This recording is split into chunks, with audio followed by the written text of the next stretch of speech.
here. So the habits that we carry is, I think sometimes we give a bad rap to the word habits. We think it's always hard to change habits. And it's hard when you don't understand what you're doing when you're changing a habit, because it can feel uncomfortable when you start to do something new. And if you think back to what we started with at the beginning of the week, we started talking about goals, and the reason we wanted to do that was we wanted to fire up everyone's desire to really think about where they want to go and who they want to become, because we have a subconscious mind, and if we don't direct and drive it, then something outside of us will, because it's always taking in information.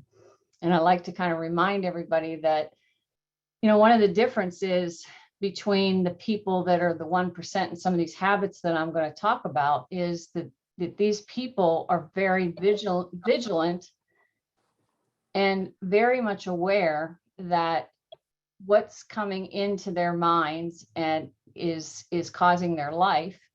And if they want to cause their life by design, they just become super vigilant with what they're thinking about, and what their, where their thoughts, excuse me, where the thoughts are going. Thank you. And what their attention and intention is on. So your intention is really when you set the goal of where you want to go, you set an intent of what you want to do, and the intent really lights up the spirit within us, because it gives us a way to expand our awareness. And if you think about awareness or who you really are, your essence is spirit, your spiritual essence. You're living in a 3-dimensional world, right? So you've got a spirit, your spirit, the essence of who you are, the thing that people get access to when you show up authentically. And then you have your awareness, which shapes your destiny and your reality. So the greater that awareness becomes, the more expansive your reality can happen, it can be. And then you have your physical experience, which is the matter on this earth, things that you create by use of your thoughts, your expectations or beliefs, which are your habits, your intention and your attention. So habits is really going to be what we're going to talk about today. Before we get started, does anyone have any other questions from yesterday's assignment, or anything that I can help clear the deck before we move on to the new topic? We all good? Yes.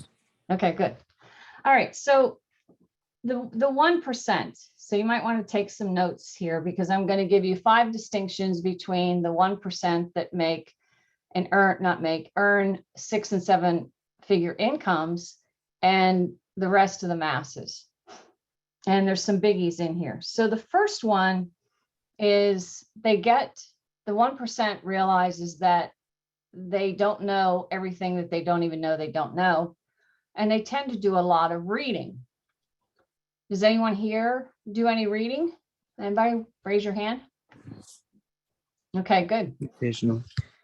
All right. So if you look at the 1%, they are reading on a week at least 5.5 hours versus 2 hours or less. And if you think about that, it's basically saying that they're spending 2 times the amount of time that the masses do in reading and gathering information that can help expand their awareness. I know I've done nothing I love to read. In fact, if I had more time, I'd read more, because I just get so into really grasping to get all kinds of different information. And it's not just about mindset that you read. You're going to read about things like, accounting, or you're running a business, or you want to maybe read about Gandhi and then read about Hitler, to give yourself perspective. You can examine history, you can examine economics, you can examine your investments. There's lots of things to read about and a lot of information that's out there. And so the reading, the correlation that I want to make about reading is that they're very intentional and vigilant about what they're putting into their subconscious mind. So when you're reading, you're getting a lot of pictures and you're putting in content that you want to use to expand your awareness, as opposed to maybe just taking in whatever comes in, or reading something maybe that isn't necessarily going to help you move towards your goal. And they're really managing the toxins and managing their fuel, right? So when I say managing toxins and managing fuel, they're spending time reading to really up their levels of creativity, things that are going to expand their thinking. And so that they can do what we talked about, remember when we talked about the 5 steps that help you turn any problem into an opportunity? They're really trying to up their knowledge in that respect so that they can see more opportunities. So that's number 1. Number 2 is their lifestyle. You could call it exercise, but they have a very active lifestyle versus a passive one. And so the 1%, for example, will spend 6 hours a week on exercise, walking, praying, whatever your lifestyle thing is, exercising in the gym, but, taking walks, going on hikes, doing whatever kind of active lifestyle that they're doing. They're spending 6 hours a week on that because they realize that their body's the temple they're living in, that life is a holistic experience. And if you spend all your time, working to go places, you want to have that, if you're going to go take a yacht trip with your family on some vacation or go to Europe, you want to, be jumping off in your, swimsuits and looking like, and feeling all that vitality and that health. And so they're 6 hours to 2.5 hours. Again, it's about two times the amount of time that they spend on their active, well, actually almost 3. What am I saying? 2.5. It's almost 3 times more of an investment that they're making in their vitality and their bodies and their health. They're all around health. Even what they're eating, watching what they eat and put into their bodies, all that kind of stuff. So that's a different thing. And I think the biggest point about that is they choose active lifestyles as opposed to passive. A lot of people will spend a lot of time maybe doing passive activities, watching TV as an example, or spending time on the internet or on, social medias and stuff like that. If we go to social media, this is the real, and these are facts. They did a study on this. Social media is an example. The average person today is spending 14 hours a week on social media, 14 hours a week, versus the 1%, they're spending about 2.5 hours on social media. Now, social media has a lot of benefits. I'm all for the fact that you can connect globally with people. You can use it for a side hustle. It's very productive that way. But if you're spending you think 7 days a week, 2 hours a day, and you might say, oh, I don't think I do that. Well, I challenge you to really watch yourself and see how often you're on replying to friends or different things. And again, it gets back to that time investment. What am I going to do with the limited time I have? Because I only have 24 hours. And the correlation also has to do with happiness, because when, the wealthy would rather spend that time instead of looking at social media and seeing what everyone else is doing. It's, sometimes you have kids and different things, and then they get, they get worried about that they're not meeting up to everybody else's standards and all that comparison. You kind of throw that out the window. They'd rather spend their time creating their life, creating new things, producing something, and investing that time into their dreams. So it's a choice, but boy, it's a big, big difference. So I, star that one and look at that to really see if that's somewhere where you might be able to trade up, because the whole point of talking about these 1% habits, mindsets, and rituals of the 1% is really to see, are there areas in your habits that you might want to trade up? And, just like we talked about in selling, decisions or sacrifice, habits can be sacrificed as well. And it depends on what kind of a meaning you put on sacrifice.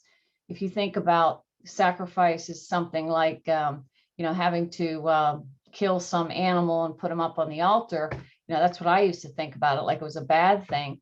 Then you're probably not going to want to change habits, and you're probably not going to want to give up what you're going to do. But if you look at the sense as sacrifice is nothing more than trading up.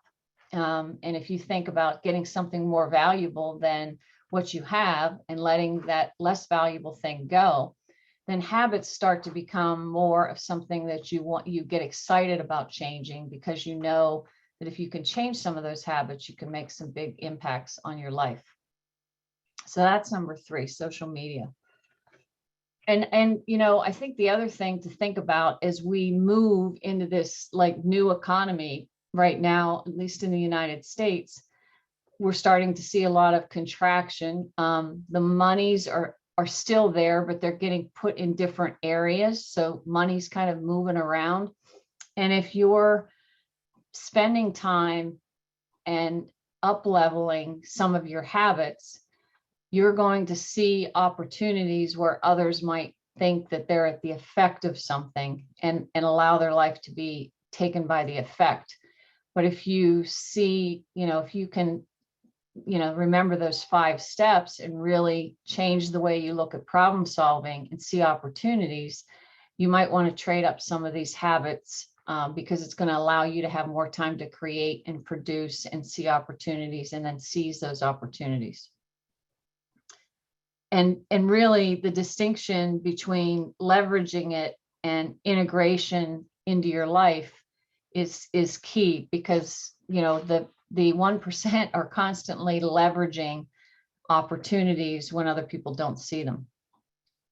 All right, so on the work week, really not too much difference here. The 1% are probably putting in an extra hour. It's like 46 hours a week versus 40 hours a week. So it's about 1.2 hours extra every day that they're working. And if you think about what are they doing in that 1.2 extra hours a day, they're taking time to make investments for future returns.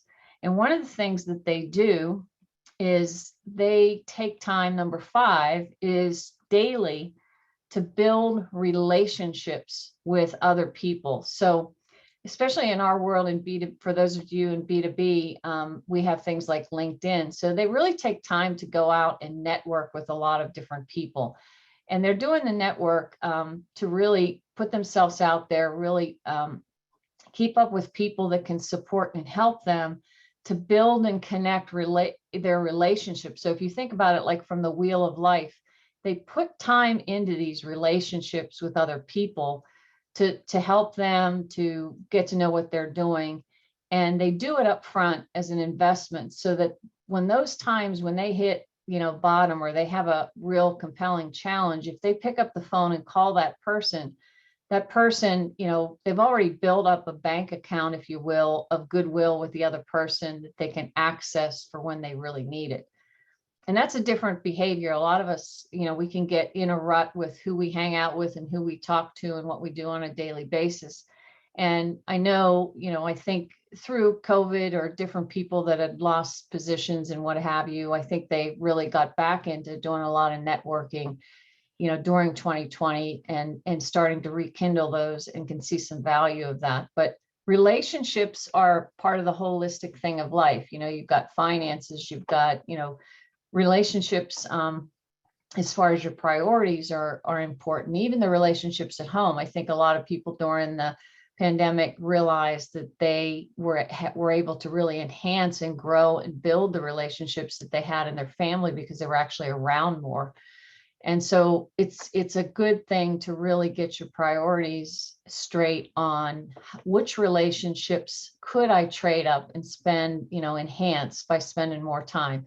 it could be as simple as you have your husband, wife, partner, and you turn the phone off and just be present with them during the day, which is a lot different than thinking about all the things that they could be doing to make the relationship better. You just being present and spending time with them and putting that investment up front is one of those things. So relationships, and investing for a future focus and really building those relationships, is something they don't need right away. They're not doing it because they're in need and need help right away. They're just doing it in advance to kind of prepare and build that rapport with the person that's there. And the active, if you think about the leisure time of what people are doing, the 1%, they're very active in their leisure versus being passive and being isolated. They're connecting, they're expanding. It's kind of like the laws of the universe. They're growing those relationships, they're expanding relationships, they're expanding their touch and the connections that they have with people. So I'm going to pause here for a minute. What do you guys see? Anybody want to talk about where you see that maybe you have an opportunity to trade up in your activity, some of these habits? I mean, these are basic habits. These are not just habits of the wealthy, that they don't require anything to have an active lifestyle or on the social media. Anyone want to comment on something that by talking about this, that they feel that they may have an area of life where they could see themselves maybe trading up time? I trade up a lot of time on social media myself. I mean, I could see if I were not to do so, maybe try and spend an hour a day for the next week and resort that other hour that I probably spend or a few hours on other things more productive. But I would have to agree and say I do spend a lot of time on social media throughout my weeks. Yeah. Yeah. And if you put that time and invested it in creating for, or spending it on your dream, right?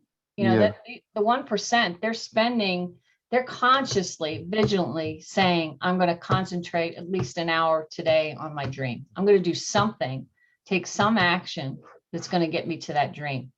And they won't give that up. Almost like putting it in your schedule. So you forfeit, Dawson, in your case, you Yeah. forfeit the social media, but now you have the time to read a book, or you have the time to, have an active leisure, go work on something more productive. Yeah. Whether it be a relationship or something specific for your goal, or just your health overall. Yes. Anybody else? I think what I can say is I read a lot, but I think I can look at reading various things also as well, because I find that whatever I read is more closer to like personal development, or just something that I enjoy. But I think you mentioned history, yeah, because I have all these things on Kindle, but just haven't made the time to read them. So I think that I can actually do better on that. Great. Yeah, because that'll expand your awareness in different areas, right? Awesome. Brian or Ray? I think for me, if I put something in the calendar, I'm more likely to do it. And that takes away from things I'll be doing on, say, social media. And if I post on social media, I tend not to watch it as much and lurk around and look at people to look at what they're doing. I just do it and leave it alone. Yeah.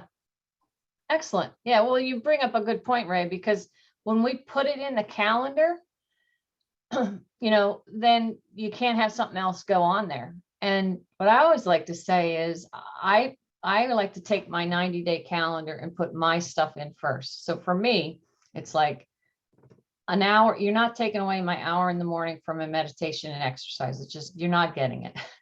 You're not getting my time, like my family time for dinner between 5 and 7. If the phone rings, I'm not picking it up. You know, there's things like that. You're not, you know, my study time, how much study time, and then, you know, my other activities, you put that in. But I find when I get really clear on what's most important, and, you know, for me, it's, you know, I value my family and that family time. So I'll block that in first. I block my health in. You know, those are the priorities, and the work can fit around it. It's amazing how it can fit around after you do that. You take that planning vigilance and you put it in the week before the week starts. Plan your week and then work your plan. So really good point. Brian, any thoughts from you? Yeah, I think there are some times when I can kind of like fall into some of the more passive activities. I think I'm very good on the physical activity side of that. I do try to read. I feel like sometimes I can be a bit better about that, but I do also do like a lot of like other formats of self-development, whether those are like online courses or watching like documentaries, things like that, to kind of increase my knowledge and skills that I'm interested in. And I feel like I've only recently started to see more of the value of networking and have started to make that a priority, but I think that is something that I need to get better at and need to develop and put more time towards. Yeah, that's great. That's great insight.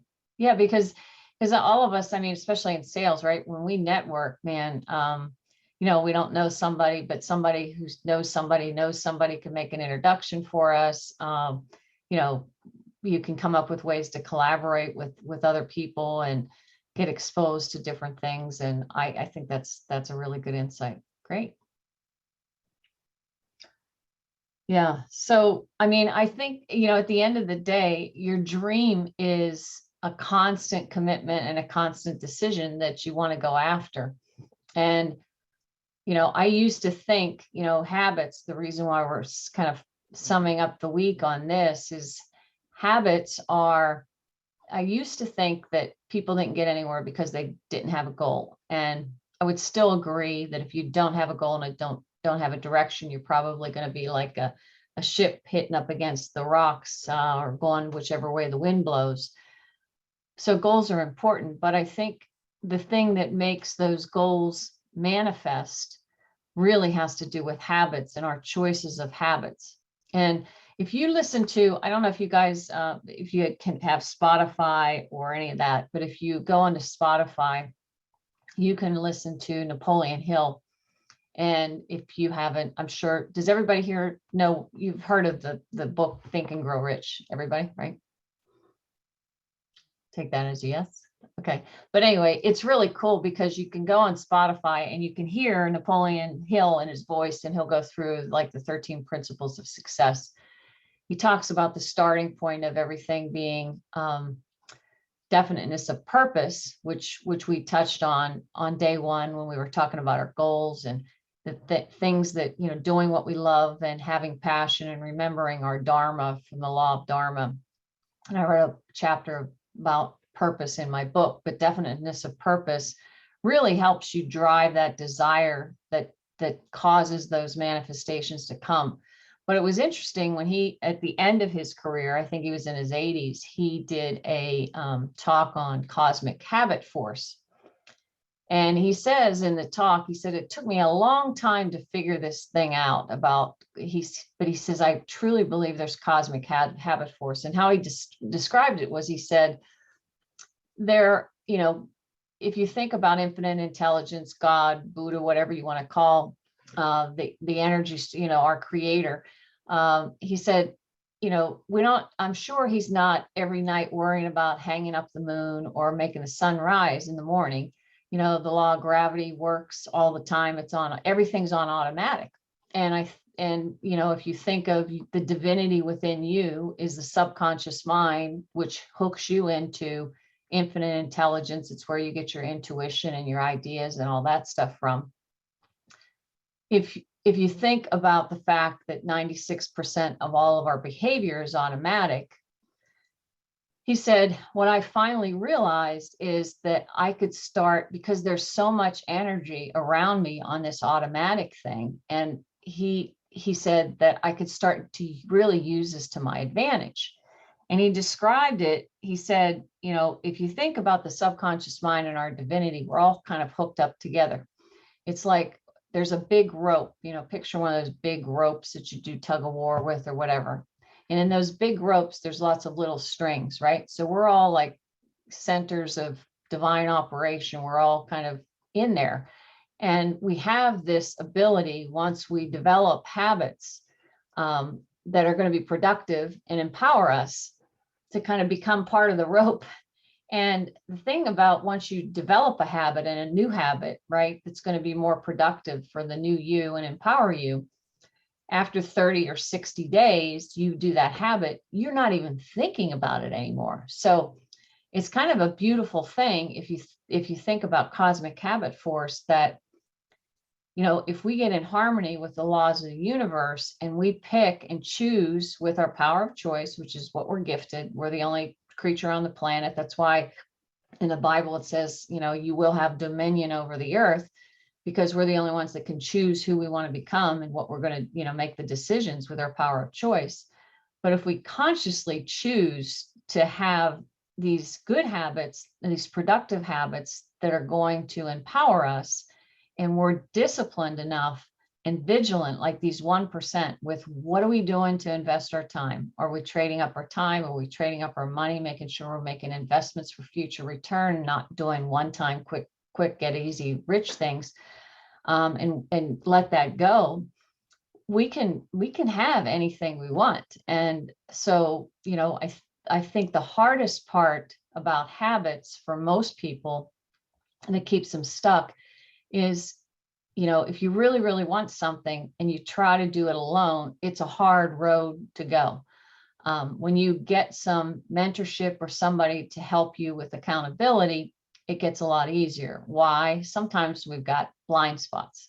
Sometimes we need somebody to talk it through, because, you know, we're stuck in our own perception. And maybe when we have those conversations with someone, we can get out of our own perception, or they can see our blind spots and let us know. I'm sure, you know, certain people in your family, you know, wives know their husbands, husbands know their wives. I know when I had, you know, I went through a divorce many years ago, and, you know, my little kids were 3 and 6, and they knew what mom and dad, you know, the differences between them. They could see things that maybe, you know, we can't see for ourselves. So, and wives and husbands and partners can do that. But mentorship is definitely a way where, if you're looking to make some big dramatic shifts in your life, you know, mentorship can certainly help you with that. So I just want to invite all of you. We're going to go into a Q&A session, but I do want to tell you before we go into the Q&As that I have multiple services that I can, you know, if you want to take this full circle, you want to take, you know, this week was all about awareness. If you're looking to up your game, maybe you need a little help, maybe you want to go full circle, I've got everything from coaching packages that, you know, for something short and sweet, or if you want to make a 6-month commitment because you really want to make major definite change. I am, for this week, up until Tuesday, anything, you know, I have on my website in terms of services will be 25% off. That includes the energy leadership assessment that I talked about in the homework that I sent yesterday, because that energy leadership assessment is a fantastic tool to show you some of your blind spots, how you show up, what your triggers are. And I think part of the idea of making changes in habits and making changes in the way that you show up has to do with recognizing and feeling those emotions and those triggers that sometimes cause you to do one thing. And if you can recognize it and have that pause in between, you can start making more conscious choice of what you're doing and how you show up. So anyone that's interested with that, or if you're not sure, if you need, you know, if anything that I have is a fit for you, in the chat, there's a link where you can make a schedule a 30-minute conversation with me as follow-up to this week. And I'd be happy to talk to you about, what your goals are, make sure you've got clarity from this week on where you're going. If you've gotten stuff out of this and you're good to go, that's great too. I really want to thank you for spending the time with me.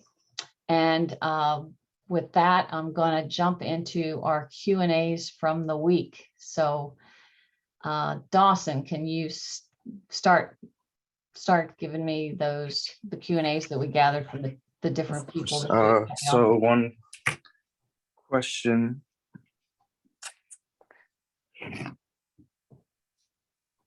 is, so you referred to the 10 basic motives of human behavior yesterday. Could you just explain what those were again?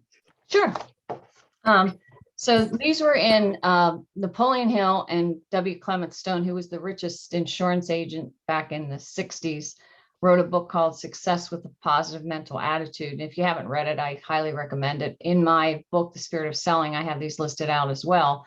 But Napoleon Hill was big on this. And he said, when we were talking yesterday, and Brian kind of gave an example selling service contracts, he said, you never want to be presenting a solution to a customer without knowing what their motives are. And so there's, 10 motives. These are emotions that trigger people into action, right? And when we're selling, we want to get people into action and actions to take action, make decisions, and that causes, our sales to occur. So the first one is desire for self-preservation. And if you in the safety needs, so I'm sure some of you that might have taken different Miller-Hymans or Larry Wilson training have heard about, people with safety needs. So safety needs is self-preservation. They want to feel safe. They want to feel protected. So sometimes that's a reason why they buy. Maybe they're trying to avoid something, but self-preservation is one. Material gain is two. So material gain could be anything like, financial gain, that people want more time and money freedom. So that, they may be looking at something that's going to result in their company getting more sales, or maybe the person inside has a personal motive in a complex sale that they're going to get a promotion out of this. It's a big decision for them. Could be a lot of things, but material gain drives people. And you think about it, why? Well, we're not animals. We need to have cash as a medium to get the things that we want. The more cash that we have, the more freedom we have. It just makes it a lot easier. So material gain is definitely a motive that causes people to buy. The emotion of love. Love is probably the strongest one, but the emotion of love. So again, these are all feelings that cause people to go into action. The emotion of sex. And we're not just talking about the physical, there's a whole chapter in Napoleon Hill, really good chapter to read, spend some time on, so you can really understand the power that sex has. It's very strong emotions. It is, they describe that as the strongest emotion that is in human beings.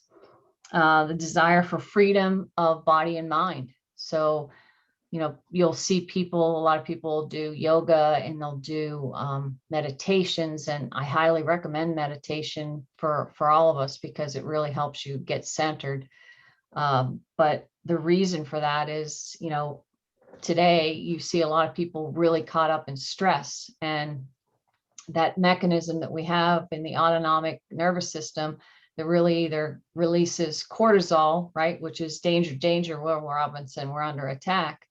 That emotion, unfortunately, in today's world, there's a lot more of that than there is of the serotonin that you can get from exercise or a runner's high, or just feeling fulfilled when you're doing something and serving people. When you feel that fulfillment, you're getting a lot of serotonin, which is good feeling. So it's either you feel good and you're on a higher vibration, or you feel stress and you get on a lower vibration. But that desire for that body mind freedom so that they can be in a neutral state is definitely a motive. Desire for recognition and self-expression. I mean, some people, will stand back in the crowd and they're just dying to get their voice out, especially in corporate America. They want to have a voice. They want to be acknowledged. They want to be heard. And, so it's not, sometimes it's recognition and fame because people want to be noticed in a big way on a stage. But there's also that recognition and acknowledgement that you're there and that you can be self-expressed, because when people don't allow themselves, we're just energy, right? We have energy coming to and through us. And if we don't have a way to get that out and it gets plugged up and stuck, that's when a lot of depression and, doubt and fear and things like that enter in people's life. So that's one.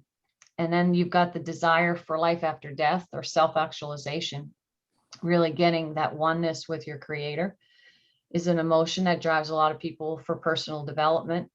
And just, wanting to increase their awareness and learn. And then there's 3 negative ones. You've got the emotion of fear, and there's 6 different fears. I talk about those in the book, 6 basic fears that people have.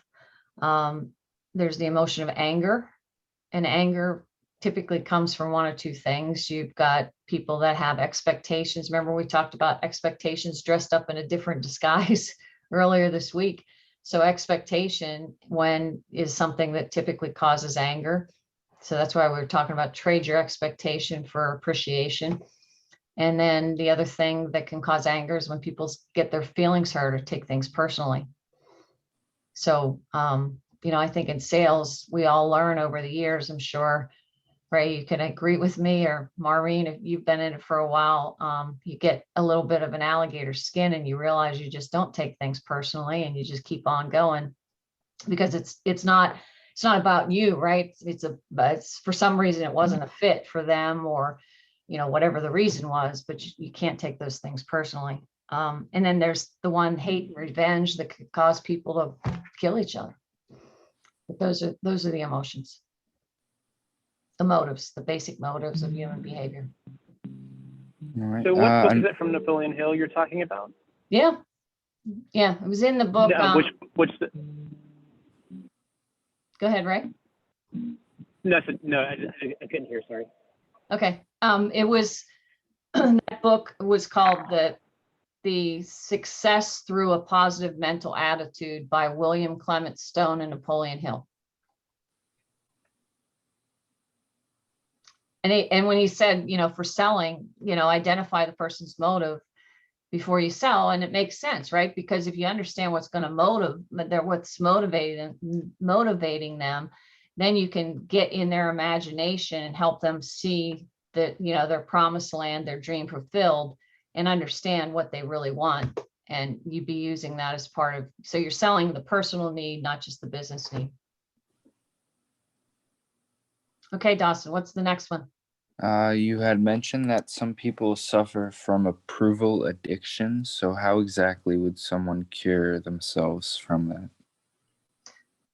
Well, you have to think about approval addiction comes from our domestication process, and every single one of us went through domestication. Well, what do I mean by domestication? When we came on the planet, our parents did the best they could with whatever knowledge and awareness that they had. And most people were taught that if you keep them fed and warm and, shelter, you're doing your job. But in that process, we want love, right? The motive of love and connection with other people. And so what we learn oftentimes as a child is that in order, we get approval addiction is from this domestication around conditioning. There's a really good book called The Mastery of Self by Manuel Ruiz, R-U-I-Z. And he talks in depth about this domestication, but basically it's conditioning. So if you think about conditional love versus unconditional love, so as part of domestication, we wanted, you didn't want the kid to touch, cross a street when cars were coming. You don't want them to touch a hot stove. You say, don't do this. And then sometimes, maybe grandma's trying to get you to eat and she says, Johnny, eat your soup. We'll go out for an ice cream cone. So the first thing she tries is a reward.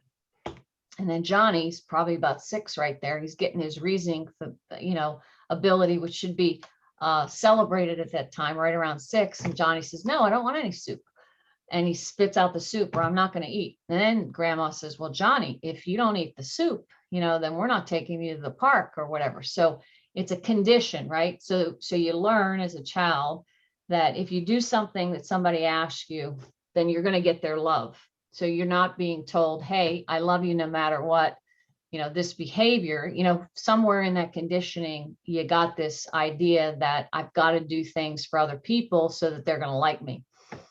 And I would say in selling, you can't fall into that approval addiction, because you've got to be clear on serving the client powerfully, but not doing things for others that take away from you. So the best way to get over approval addiction, especially if you suffer from approval addiction and you're selling, you're not going to go ask the person to walk across the bridge. You're not going to lead them. You're not going to have that ego empathy balance you'll empathize with them, but you want their approval and you want them to like them. And then you'll let them off the hook. So you've got to toughen up, and you've got to decide that, what anybody else thinks about me is none of my business. And you literally have to get that in your head. What anybody thinks about me is none of my business. It is live and let live, like everybody let them do their thing, but I can't base my life on somebody else's approval, because if I do, I'm going to be the side character in somebody else's movie. And the sooner you get that, and the sooner that you learn to be self-expressed and get over the fact, get to the fact to realize, hey, you're adults. Everybody on this call right now is not 3 or 10 or whatever, where we have to listen to our parents. We're old enough to make our own choices. And, when you make the choice that's good for you, you got to understand that your desires and your dream and your purpose here on life is different than your parents. You came to and through your parents, that you're not their thing. So you've got your work to do and they have their work to do. And whether somebody approves or not doesn't matter. The biggest approval you want is your own.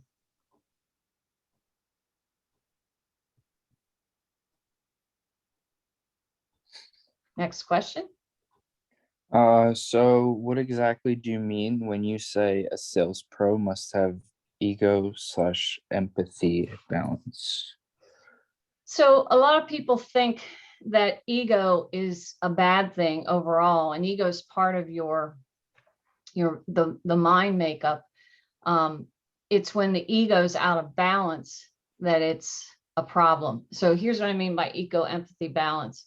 You sit down with a client, you do discovery, and you're trying to understand where are they and where do they want to go. So empathy is basically getting in their shoes and understanding with some compassion where they are.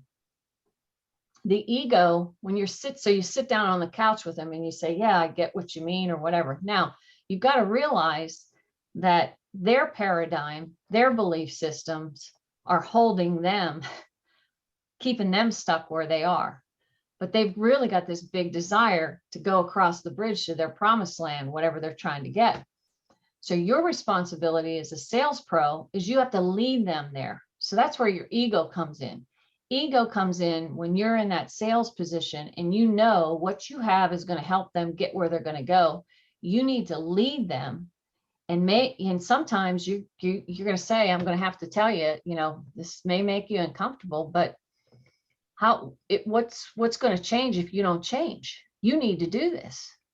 And you've got to lead them across. They're going to love you after you're done, but that's what leadership and persuasion is when you're selling. So the problem comes is when we think we're walking on water, and I wrote about my failures in the book behind me.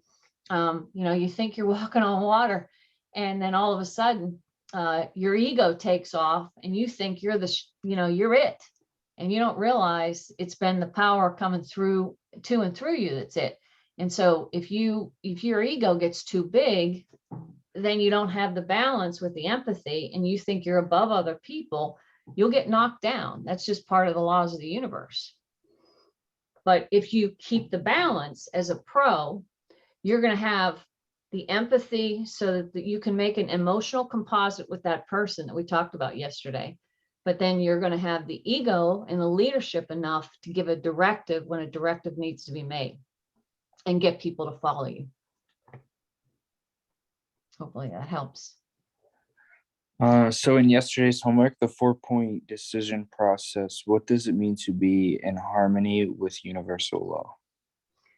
Think of universal law as what governs your spirit and your essence. And so remember when we talked about the 6 things of the personality, and I said growth and contribution is what gives you joy and fulfillment.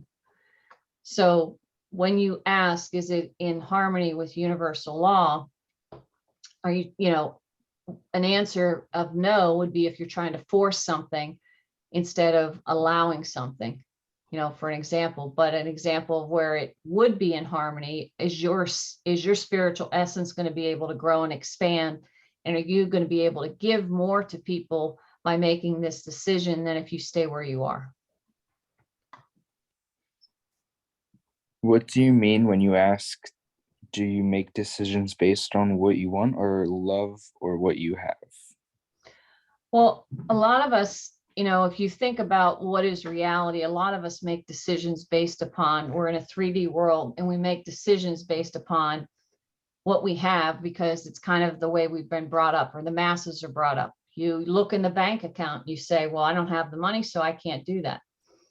And so the question that statement is, you're living in a reality of a prison, thinking you're only you are only a physical, in one dimension on the physical plane, and that you get, that money from matter, which is not the way it works. It comes from the inside out. So think of your reality. When you make decisions based upon what you love, all of a sudden, what you do from the law of vibration, you're sitting here on one level. And if you think about frequencies as like telephone frequencies, like if I called up Ray, I can't talk to Brian at the same time, right? So whatever frequency I'm on, of where I am, I'm going to stay there. But if I'm going for, if I want to go on a different frequency, like I see something that I love and I say, you know what, I don't like this job anymore. And, sometimes it comes from those 4 emotions. You have disgust, you make the decision, your desire gets hot, and you have resolve. It's like, that's what you're going to do, those 4 emotions. And when you make the decision, the minute that you make a decision, what people don't realize from a law of vibration is when you say, that's it, no more, I'm doing this. And I'll bet you every single one of you, if you go back even to sometime when you're a kid, I don't care if it was like when you said, I'm not going to do something at the pool with my friends or whatever it was, you flip on a different frequency.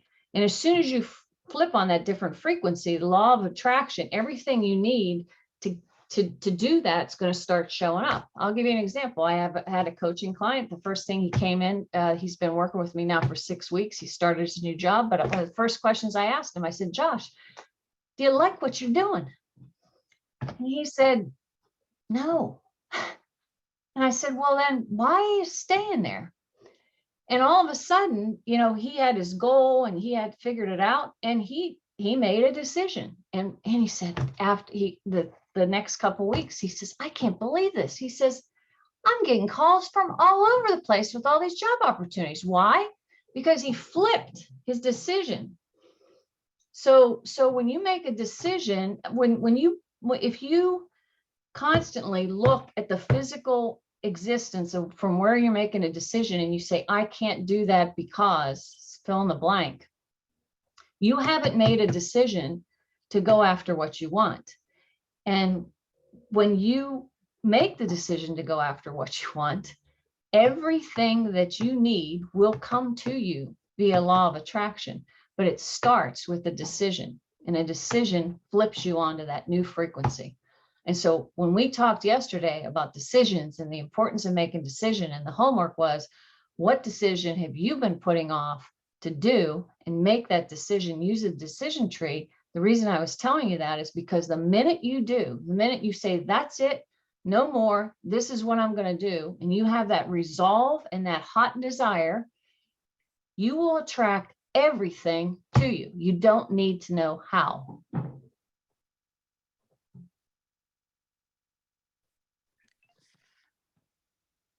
So another one that someone had asked was, what is the secret to making the mindset shifts that result in manifestation? Belief. You've got to believe. It's the expectation part. You see, the minute you ask, it's in the Bible, it says, ask and you shall receive. It's coming across the bridge to you. The minute you ask, it's coming. But what stops it is, stops you on the bridge is if you have disbelief or discouragement and you don't believe it, it's never coming. Everything that you have in your life, all those habits, if you think about them, they're ideas you accepted as truth. And they're running your life and they're giving you the results that you have because you believe them. And at the beginning of the week, I said, allow yourself this week to accept a couple new ideas. Belief is what's required. I also said when I gave you voice loop and we talked about the power of auto-suggestion. And how you build belief when you don't have it is through repetition. You believed your name was, Brian's name was Brian, or Ray's was Ray's, or Maureen was Maureen. Why? Because the first time mom and dad called you your name, you didn't know what was going on, but you heard it so many times after a while, you believed, hey, that must be my name. And that's kind of how programming works with auto-suggestion. So, belief and expecting, fusing with that, it's like the law of gestation. If you put a seed in the ground and you put the seed in the ground for a tomato, it takes 8 weeks gestation, and go out there and dig it up and then say, well, I don't want to be a tomato, I want to be a carrot, and I want to be a radish the next day. That's a problem. People are all over the board. They can't focus on what they want and stay there and believe in the law of gestation. Every seed has a gestation period, but when you put it in the earth, like a farmer does, and 6 weeks later that it's going to come. Now, when you have a dream or a goal, you don't know it's 6 weeks, but you've got to believe in this stuff. And if you don't believe it, that's why you say your goal over and over again until your subconscious, it doesn't know the difference between imagined reality and regular reality. It's going to accept and work for you as a servant aid. It's a servo mechanism. It works for you based upon whatever you believe. So the manifestation, the exact minute that you fuse and believe that your goal is going to happen, it's on its way. And everything that you need is coming. The biggest problem is people needing to build belief. And again, that's why if you want to go faster, sometimes getting a coach or a mentor who's going to believe in you and hold that belief for you until your belief is strong enough helps people win. How exactly do I shake the fear I experience when I think about doing what I really want? Well, you've got to understand why you have a fear. And if you understand why you're going to have a fear, then you can walk through it. So let me give you an example. So there's a great, if you go onto the internet and you Google Will Smith fear, the other side of fear is bliss, you can watch a video about it. But you have to understand that when you've never done something before, that it feels uncomfortable. Why does it feel uncomfortable? Because that paradigm or that belief that you've been walking around is almost like a program. So let's pretend that belief that you have of who you are and whatever. It's like having let's say it's a flip phone from I don't remember when they came out. Let's say it's from 1990 and we're in 2022 today and everybody's got iPhone 13s or 14s or whatever the number is. So the minute that you start going towards something that's not in the program, it's like mixing oil and water, and it's going to make you uncomfortable because you've never done it before. Just like when you went to ride a bike for the first time, Maybe you went parasailing for the first time. You're going to get these flutters, and you're going to get the flutters. Why? Because you're going into uncertainty. So there's nothing with certainty back there to, make you feel comfortable. So you feel uncomfortable, but you have to realize and believe that just like when you took your first step, just like when you went in the car, when you did whatever you do the first time, you always are going to feel uncomfortable. But if you know that you're consciously making that choice for yourself, and this choice and this habit that you're choosing is going to empower you, and it's going to be productive for you, and you do it anyway, and you keep doing it, and you'll walk right through the fear, and the other side is bliss, because you're going to say, oh my gosh, why didn't I do this earlier? But you have to recognize that that's part of the problem, because you've got an old program in there, and it's not going to be comfortable because you're walking into uncertainty. And the question is, are you willing to surrender that safety, that line of safety blanket, and leave it behind and walk through like a big boy or girl to the other side? And the more that you do it, the easier it's going to get. But it's always going to come up. You're always going to get those flutters when you're doing something new for the first time. Just like when you're going for a different job that you've never done for the first time. Hopefully that helps.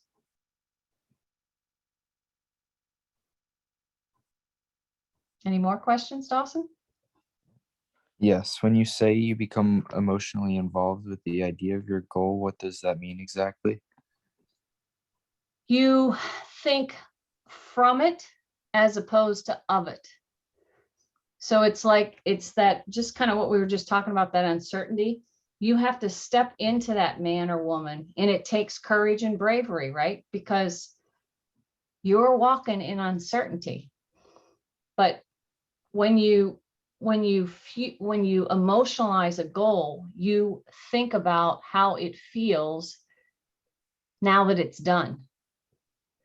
And it's an abstract. You're not trained to, we're not trained to do that. We're always trained, to come from our senses and what we've known from our past. But when you emotionalize it, you have gotten it so vivid and clear in your visualization exercises. Hey, Brian. Thank you. You're welcome. You've got it so clear and so visualized that you're emotionally involved with it. Like you fall in love with it's like falling in love. Everybody, you have your partner, friend, whatever. When you fall in love that first time, how those butterflies, but you fall in love, you fuse with it. And you know how when you fall in love and then you start thinking about all the time, what am I going to do with them next time? And you start visualizing things. Women will visualize weddings and stuff. That's what I mean. I mean, like you're in love with it. And the minute that you fall in love with that idea, your desire is going to go, and every desire comes. Think about it. Every desire comes.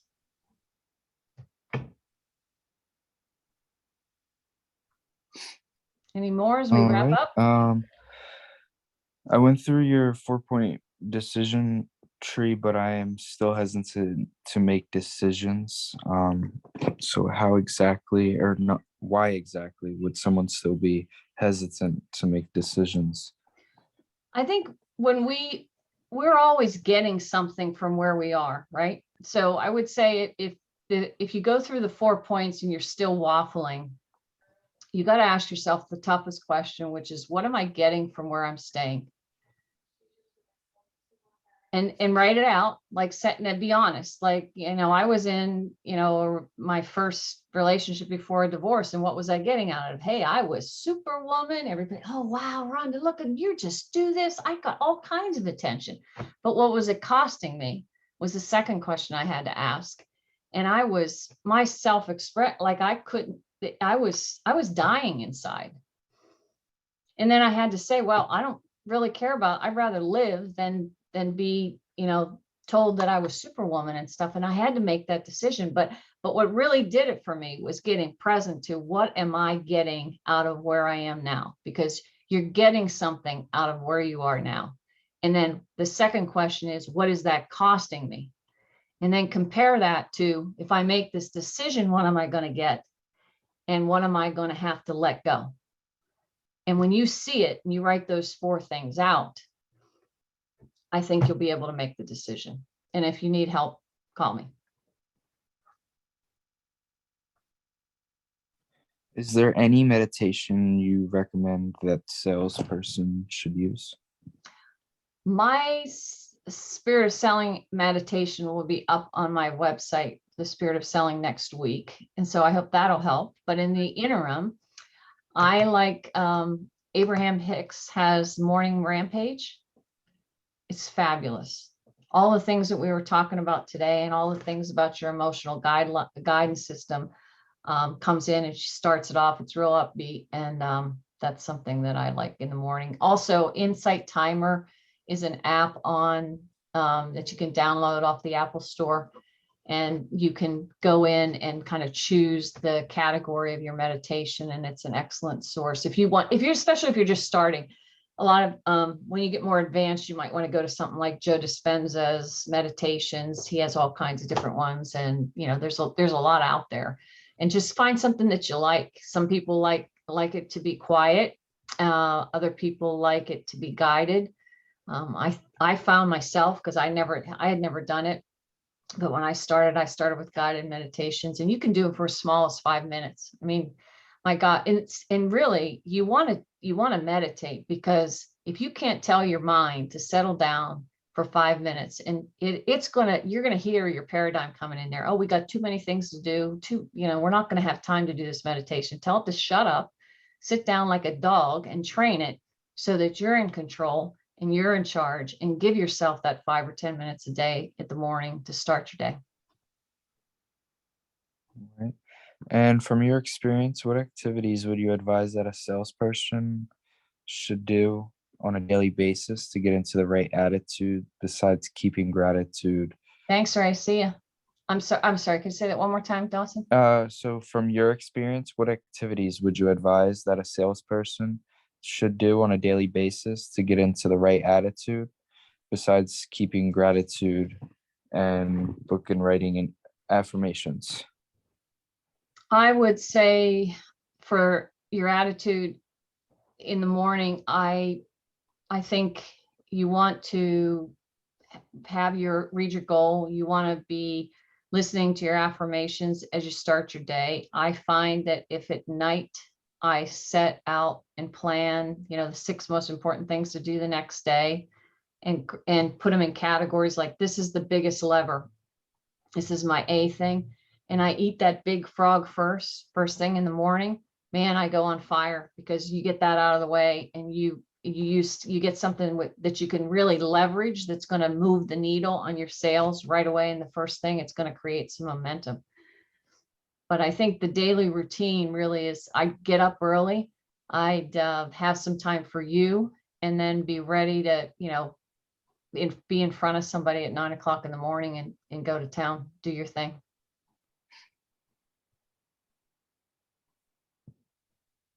Anything else? That is all of them, Excellent. believe. Yeah. Excellent. All right, great. Well, it's been a wonderful week. Again, the cart is open till Tuesday. If you haven't scheduled time with me for 30 minutes, I would say that's on me.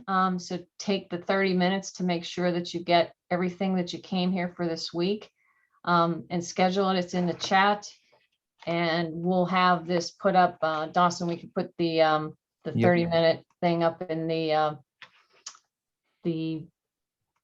Facebook online group? in the Spirit of Selling community. Okay. And I just want to again thank everybody for their time. I hope you had a great week, and I met all your expectations. And if there's anything else that I can do to serve you, you know where to find me. Thank you very much, All right, Rhonda. thank It you, was thank you. amazing. You're welcome. Thank you. Okay, have a great week. You Bye. as well. Thanks. Same to you. Bye-bye. Bye.